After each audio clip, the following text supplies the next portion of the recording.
ไปดีท่านผู้ชมท่านผู้ฟังที่เคารพวันนี้สุรีMVจะมาพาท่านผู้ชมมาเบิ่งการจับน้ำผึ้งนะหรือว่าการเก็บน้ำผึ้งเดือน5อยู่ที่สุรีฟาร์มเฮาสำหรับการเก็บมื้อนี้เราจะสังเกตเบิ่งถ้ามีตัวอ่อนเราจะย้ายลงโคนเลี้ยงแบบมาตรฐานแบบนี้เนาะ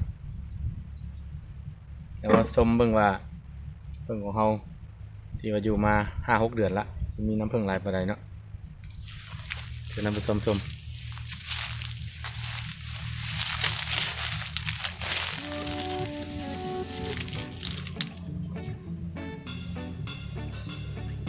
เอาถือว่าอีกจังหน่อยเราจะเก็บแบบจะถ่ายไปเรื่อยๆเนาะ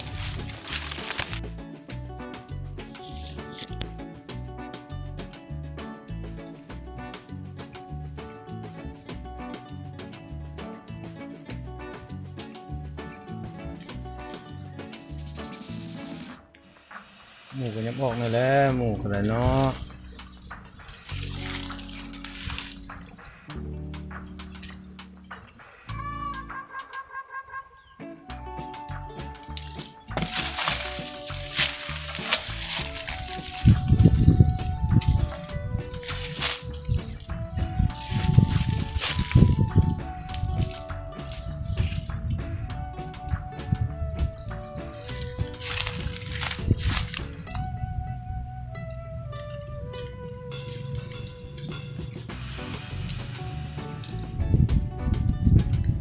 หนักอึ้งเลยพี่น้องเลย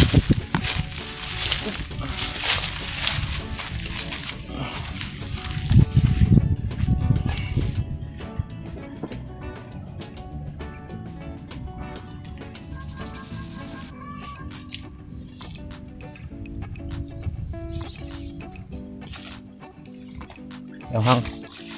รอก่อน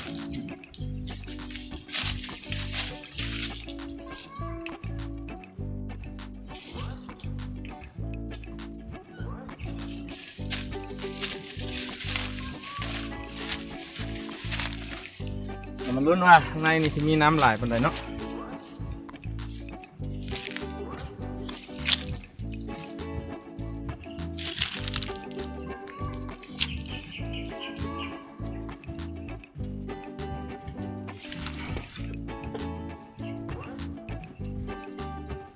นักอึ้งเลย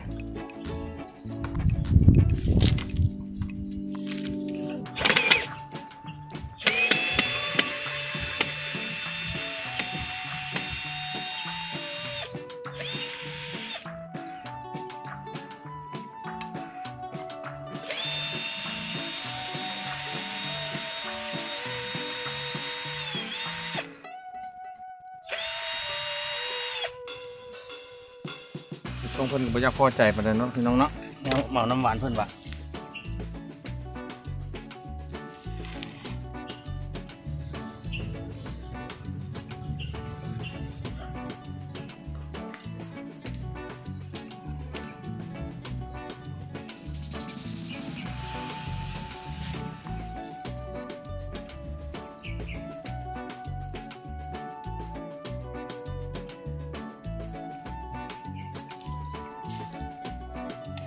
มาลุ้น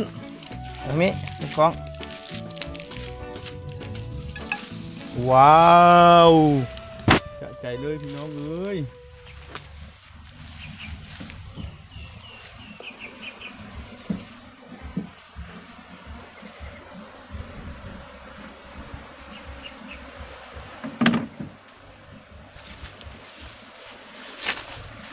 เอาเนื้อได้น้องบาทนี่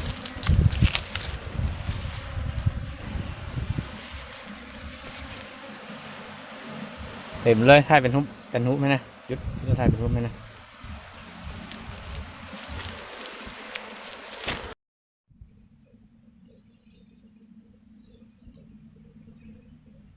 เริ่มดูดน้ำหวานแล้วนี่เอาขึ้นไปแล้ว